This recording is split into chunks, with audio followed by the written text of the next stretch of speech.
Nah, selanjutnya di sini bagaimanakah kalau misalkan kita masuk ranking atau urutan yang ke-11?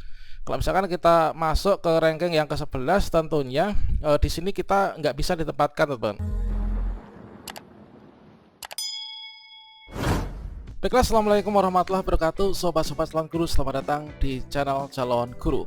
Sobat, sebenarnya pada video ini kita akan memberikan update informasi, yaitu terkait tentang simulasi perrankingan untuk P2 dan juga P3 dari hasil seleksi observasi P3K Guru tahun 2022. Nyatanya di sini nanti untuk menentukan di manakah kita akan ditempatkan, apakah kita nanti bisa mengunci formasi atau kita bisa menarik formasi melalui mekanisme pemindahan atau penyesuaian formasi.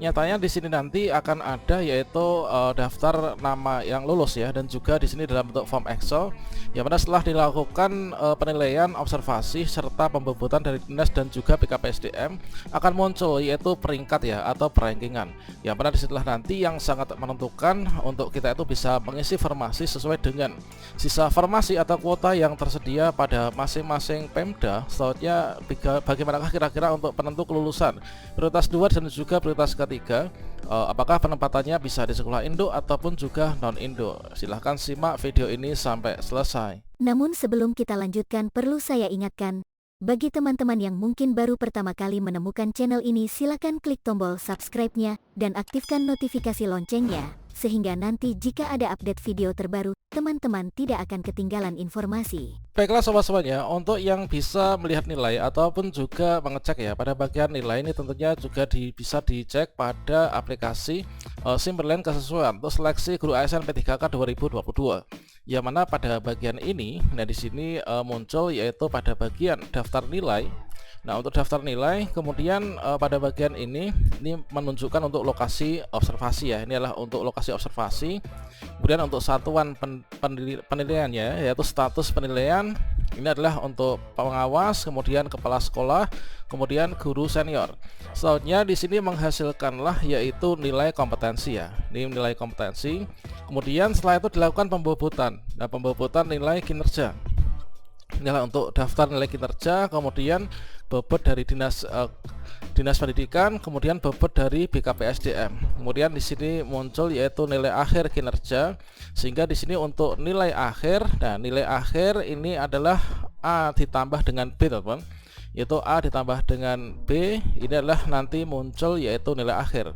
Nah, selanjutnya di sini muncul peringkat. Nah, peringkat inilah yang nanti akan menentukan untuk perankingan atau pengurutan untuk penempatan ya teman dari hasil seleksi verifikasi atau kesesuaian ini.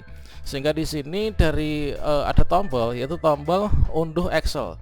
Unduh Excel ini adalah tentunya akan muncul yaitu daftar nama guru P2 P3 yang telah diseleksi observasi beserta juga untuk nilainya itu berapa, sekaligus untuk peringkatnya itu bagaimana. Dan selanjutnya ketika diunduh untuk form Excelnya yang sudah terisi ya, setelah dilakukan penilaian kesesuaian juga diberikan pembobotan dari BKPSDM dan juga dari pendidikan, maka misalkan di sini seperti ini, yaitu misalkan ini kita ambilkan contoh untuk guru agama Islam ya, untuk ahli pertama guru agama Islam.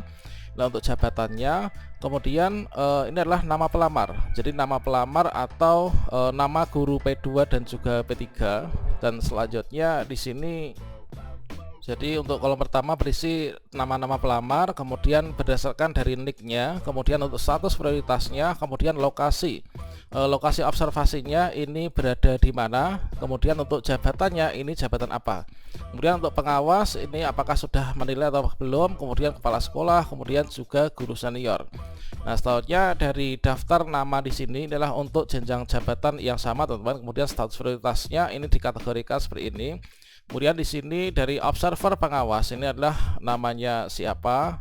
Nah, selanjutnya setelah dilakukan penilaian ya dari kepala sekolah, kemudian guru senior dan juga dari pengawas ini sudah melakukan penilaian, kemudian ditampilkan untuk nama observer pengawasnya adalah siapa, kemudian untuk observer kepala sekolahnya siapa, dan juga observer dari guru senior ini siapa. Nah, selanjutnya di sini dilakukan pembobotan. Pembobotan yaitu yang pertama adalah pembobotan dari dinas pendidikan. Yang mana di sini kalau misalkan dari dinas ini sudah melakukan pembobotan dan juga penilaian, maka di sini akan muncul yaitu sudah 100% ya. Sudah 100% artinya sudah komplit ya dilakukan penilaian. Nah, selanjutnya di sini dilakukan pembubutan dari BKPSDM. Nah, dari BKPSDM kalau misalkan sudah dilakukan pembubutan, maka di sini akan muncul yaitu untuk nilainya ya, teman. Nah, berikutnya di sini nanti akan muncul yaitu di sini yang sangat menentukan untuk kita itu kelulusannya. Ini adalah dari perankingannya, teman. Nah, misalkan dari sini ya, ini kita cek ini adalah untuk yang peringkat 1 tadi di depan itu adalah by name ya, namanya siapa. Kalau misalkan di filter ini adalah untuk peringkat 1 siapa, kemudian ada peringkat 2, peringkat 3, peringkat 4 dan seterusnya. Nah, selanjutnya yang menentukan untuk kita itu bisa lulus seleksi verifikasi atau kesesuaian untuk P2 dan juga P3, ini tentunya ini akan diambil dari nilai yang paling tinggi ya. Dan nilai paling tinggi itulah di ranking dalam satu Pemda ya, atau satu instansi. Kalau misalkan saya berada di kabupaten, Pemda kabupaten berarti di ranking yaitu dari satu kabupaten untuk honorer P2 atau P3 yang mana dalam jenjang jabatan yang sama. Misalkan kalau PAI ya PAI semua. Sehingga di sini nanti untuk menentukan kelulusan itu akan dilihat dari status prioritasnya, itu yang pertama. Kemudian yang kedua ini adalah untuk sisa formasi yang ada pada masing-masing Pemda. Nah, misalkan di sini tadi untuk ahli pertama guru agama Islam ya, untuk jabatan ahli pertama guru agama Islam, maka di sini misalkan saja sisa formasi setelah penempatan untuk P1 guru lulus passing grade, ini sisa formasinya ini adalah untuk guru PAISD misalkan. Inilah sisa formasinya, ini ada 10 teman. Misalkan ada 10 formasi sisanya. Kemudian di sini untuk jumlah P1, P1-nya ini adalah ada 1 orang ya. Kemudian untuk jumlah P3-nya ini ada 3 orang. Nah, P2 inilah 1 orang. Untuk P3 ini adalah ada 70 orang. Nah, sehingga nanti di sini akan diambil yaitu karena formasinya guru PAI adalah hanya 10, maka di sini diambilkan dari peringkat tertinggi. Nah, di sini berdasarkan dari skala prioritas yang di depan tadi, maka di sini peringkat pertama ini tentunya ini adalah dari teman-teman yang masuk dalam kategori P2 ya, yang 1 orang ini.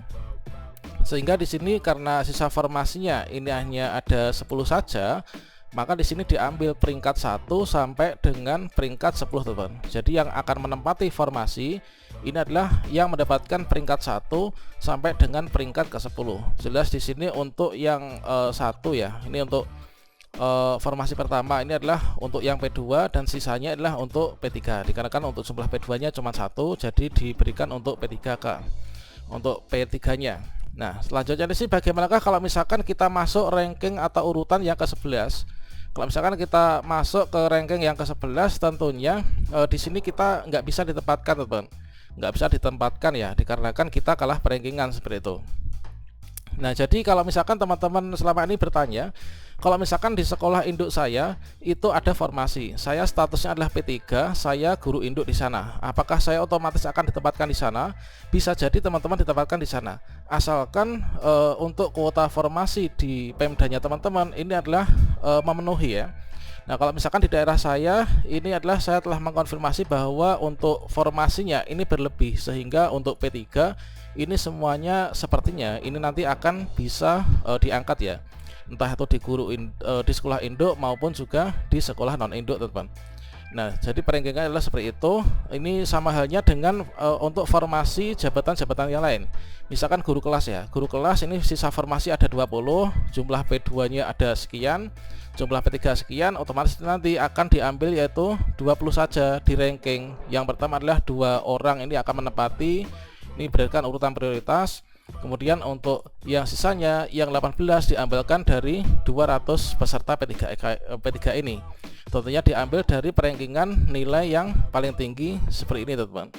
Nah, selanjutnya untuk penempatannya, sehingga di sini dapat dikatakan bahwa untuk keistimewaan guru induk yang bisa mengunci formasi itu tidak ada teman-teman untuk di tahun ini.